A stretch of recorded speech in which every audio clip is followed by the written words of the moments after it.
Hai, perkenalkan, namaku adalah Muhammad Ali El Taher. Aku lahir di Nablus, West Bank, Palestina pada tahun 1896.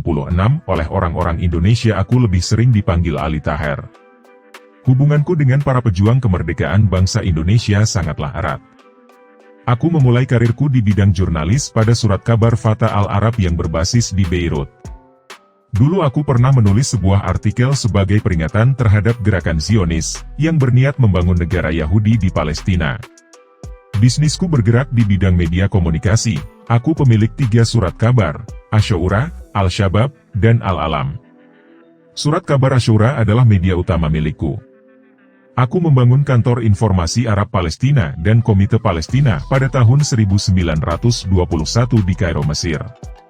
Kantorku berada tepat di tengah kota Kairo. Dan ku beri nama Dar Asyura. Lalu kantorku pindah ke Jalan Ramses. Kantorku ini sering menjadi tujuan bagi tokoh perjuangan yang pergi dari negerinya karena di bawah pendudukan kolonial atau rezim yang otoriter. Para politisi dan pencari suaka dari berbagai negara bisa datang dan biasa bertemu di Dar Asyura tanpa harus membuat janji sebelumnya. Mereka semua tahu bahwa pintu kantor redaksi Asyura buka selama 19 jam setiap hari, mulai pukul 7 pagi sampai 9 malam.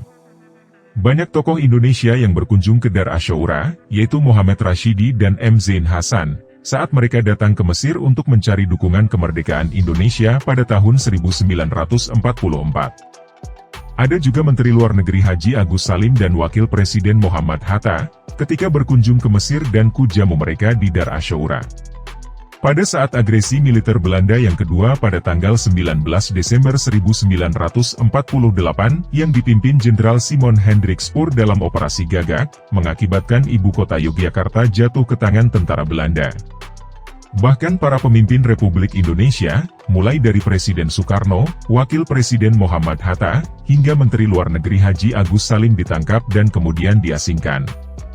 Aku tersentuh oleh kegigihan perjuangan bangsa Indonesia dalam mempertahankan kemerdekaan.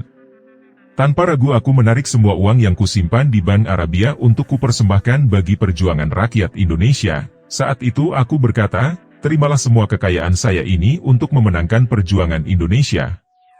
Setelah proklamasi kemerdekaan bangsa Indonesia, dukunganku bagi bangsa Indonesia tak pernah surut. Di tanggal 9 Juni 1947 sehari sebelum penandatangan perjanjian persahabatan antara Indonesia dan Mesir, ada sebuah resepsi di mana saat itu diputar film dokumenter tentang perjuangan hingga masa kemerdekaan bangsa Indonesia, yang telah diartikan ke dalam bahasa Arab, agar para pemimpin-pemimpin Arab memahami dan mengerti tentang kenyataan yang ada di Indonesia saat itu. Dan di sana aku menyatakan kepada para semua hadirin bahwa, sungguh kita telah menyaksikan kelahiran satu bangsa. Itulah kisahku, Muhammad Ali El Taher.